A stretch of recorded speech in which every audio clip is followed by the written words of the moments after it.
Hay unos datos muy interesantes que quiero que pensemos de Tutankamón, o sea, si realmente son verdaderos o falsos y cómo podría uno comprobar algo de alguien que vivió tan poco.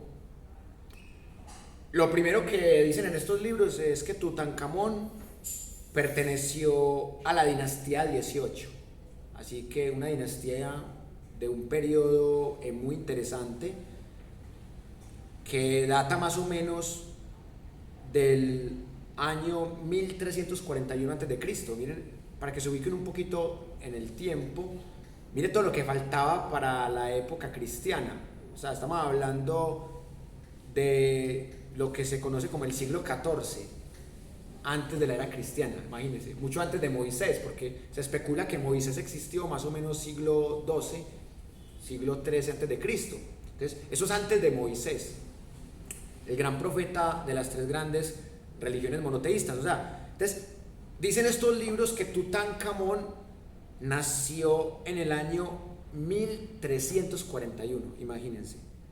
Bueno, también dice que es el hijo de Akenatón, pues que yo le digo Akenatón, pero que en el libro le dicen Agenatón, ambas formas son válidas, y suena como reggaetón también, por eso no se le olvida. Entonces, Akenatón o Agenatón, ya sabemos que era el marido de Nefertiti, otra de las mujeres, de las pocas mujeres que pudo gobernar en esta época de Egipto.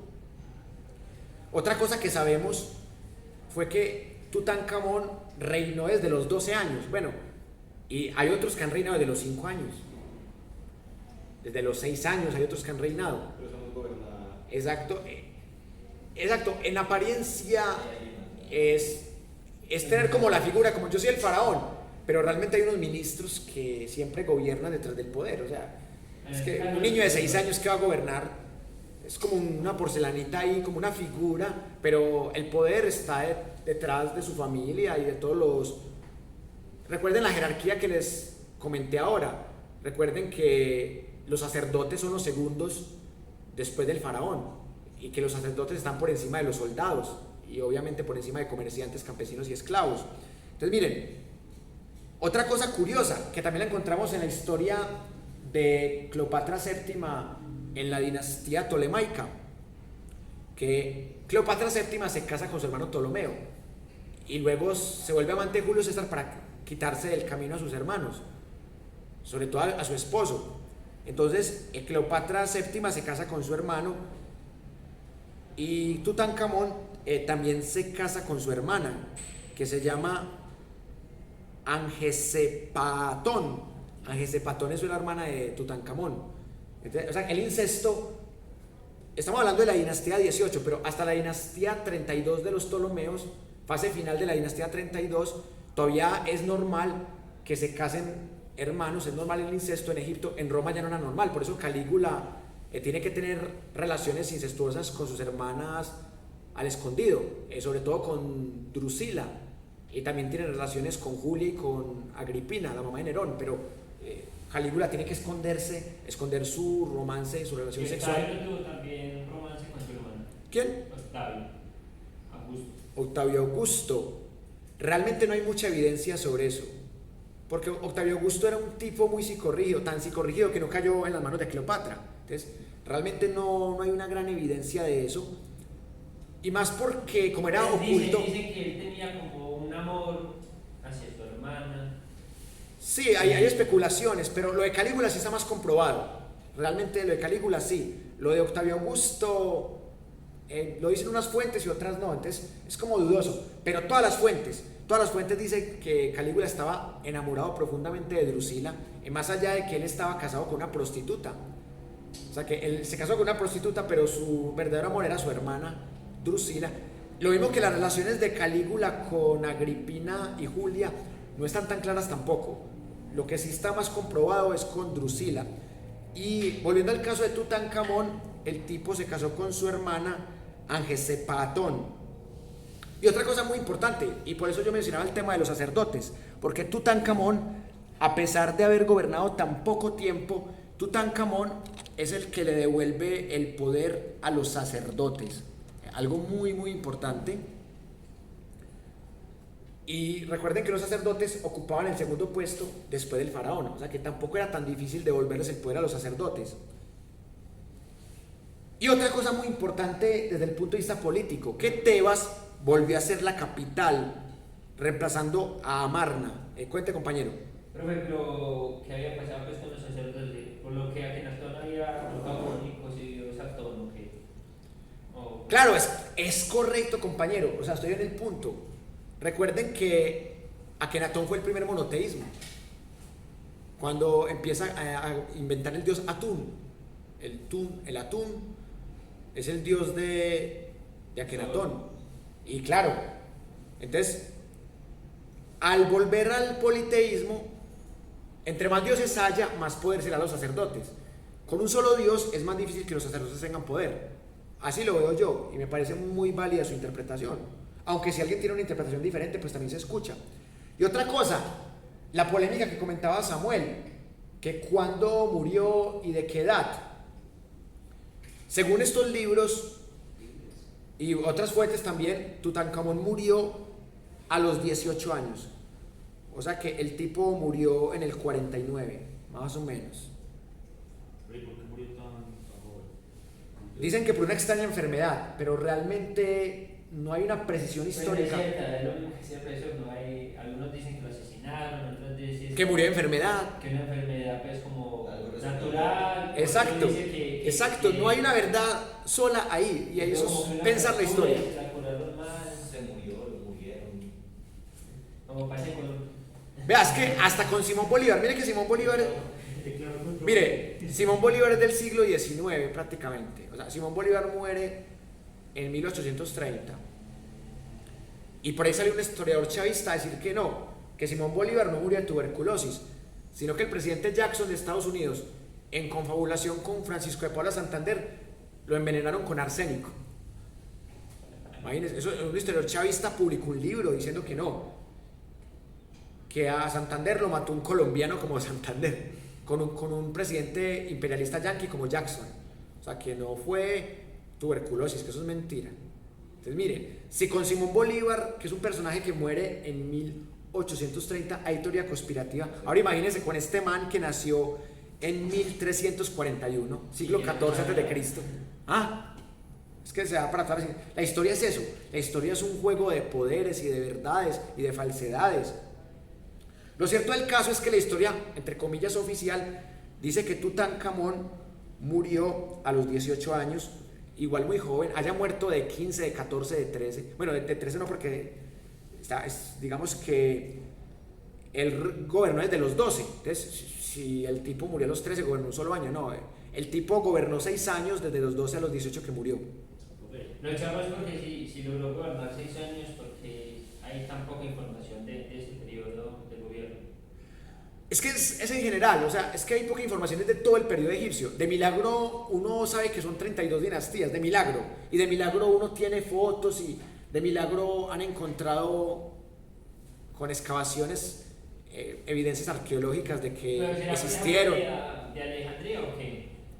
Claro, también se perdió mucha información allá, eso también hay que tenerlo en cuenta. Y por otro lado, también se sabe que Tutankamón fue sustituido, y ahorita les muestro el mapa. Tutankamón fue sustituido por alguien que se casó con su esposa, o sea con su hermano. Miren, les voy a mostrar algo muy interesante antes de que pasemos al último libro.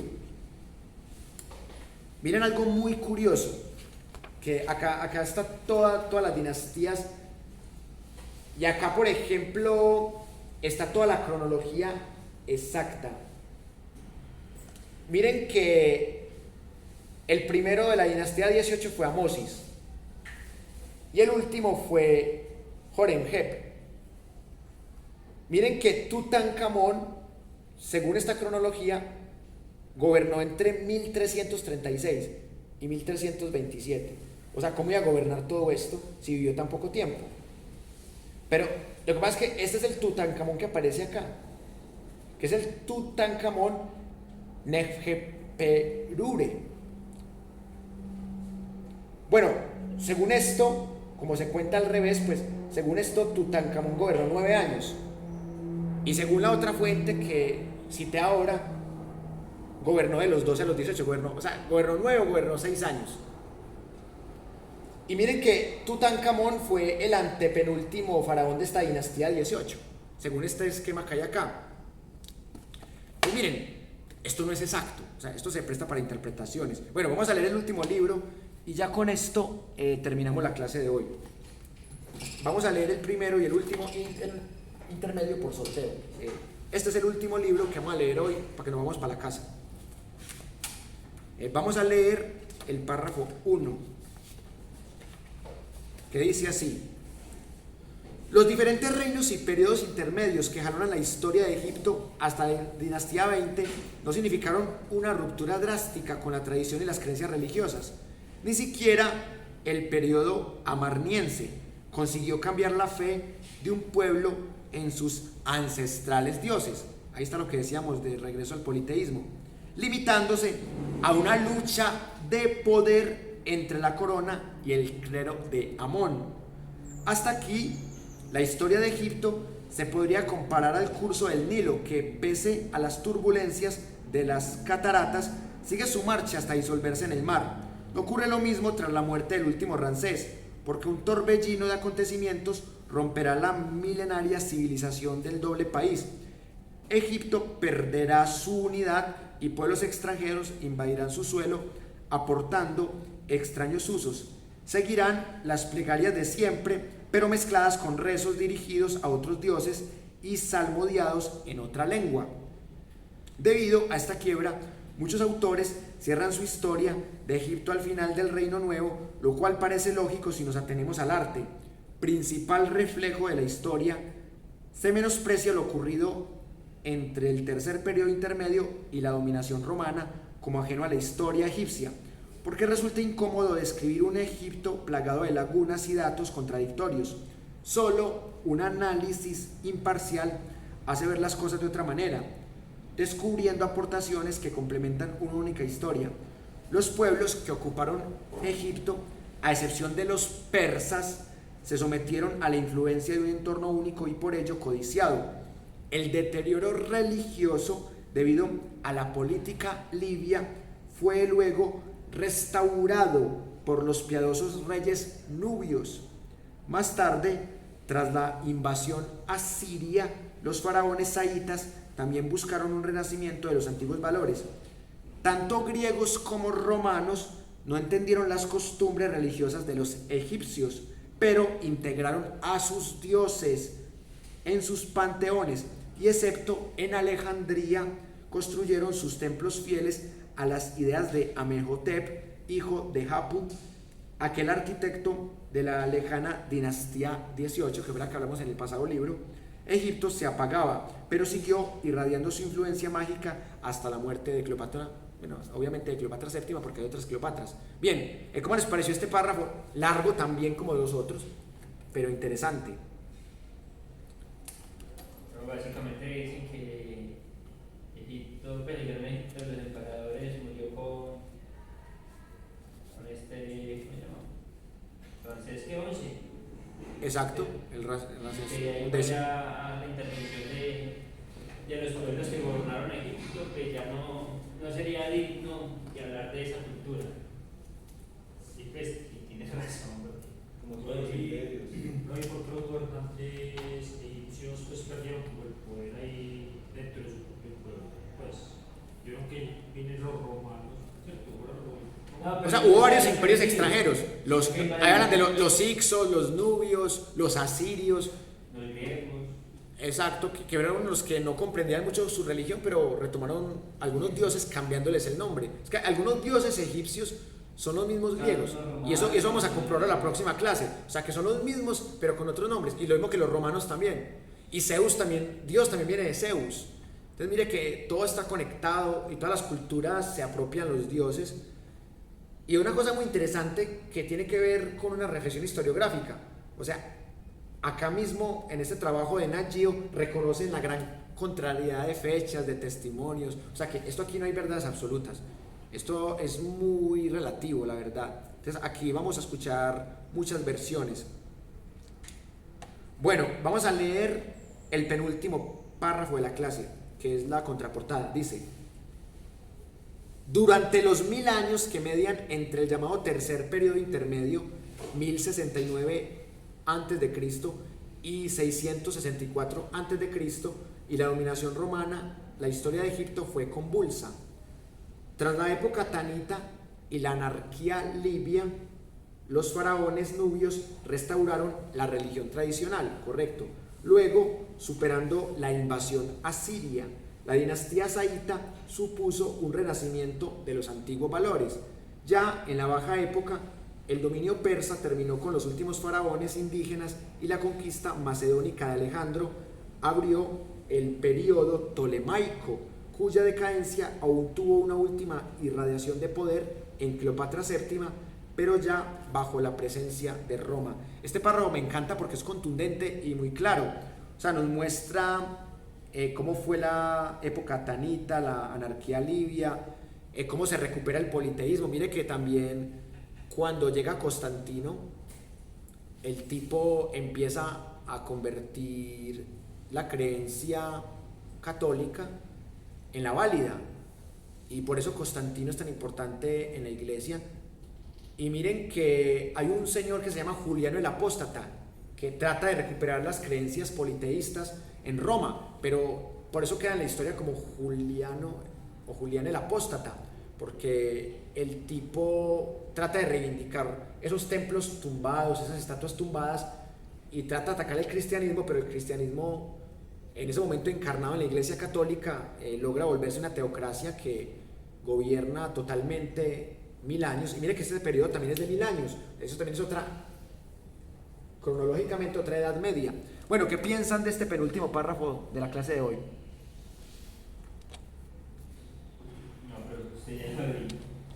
Está muy claro, ¿cierto? Es que no... Sí, está muy concreto. Y es demasiado, o sea, no hay nada que decir, porque es que ya sabemos que la religión tradicional era el politeísmo, y ya sabemos que hubo otros imperios que gobernaron Egipto, los Hicsos, los nubios, los asirios, los persas. Pero durante este periodo, ¿cuál fue el mayor aporte de Alejandro? ¿Cuál fue el qué? El mayor aporte como para la cultura egipcia. Hermano, eso es muy relativo. Como aporte, como para llamar aporte. La verdad, eso es muy subjetivo, porque unos historiadores dicen una cosa, otros dicen otra. Pues yo considero que el de Alejandro fue muy bueno por el aporte filosófico, pero hubo otros periodos muy buenos por el aporte arquitectónico, otros por el aporte simbólico. El de Ramsés II fue muy importante por la autoestima, porque había que recuperar el orgullo de las primeras dinastías, porque ellos estuvieron bajo dominio de los Hicsos durante 100 años. Entonces eso también baja la autoestima de un pueblo. O sea, ser los amos y ser gobernados por un extranjero 100 años. Bueno, aunque aquí en Colombia parece que no tuvieran vergüenza, ¿sí? Aquí en Colombia les encanta hacer patios traseros. Bueno, ¿quién me quiere dar el último número para que leamos el último párrafo y así terminemos con el análisis de ese párrafo la clase de hoy? Vea, entre la página 13 y la página 144, ¿quién me da el numerito? A ver. Así es. Un número bonito y perfecto para terminar la clase de hoy.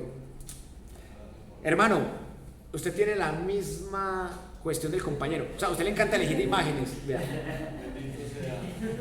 Vea. Debe otra y ya. Pero también tiene un párrafito de 5 líneas. Tiene un párrafito, él tenía 6, vea. Usted terminó siendo más sintético que Samuel. El mínimo es 4, no está mal. Dice, kiosco de Nectanebo I.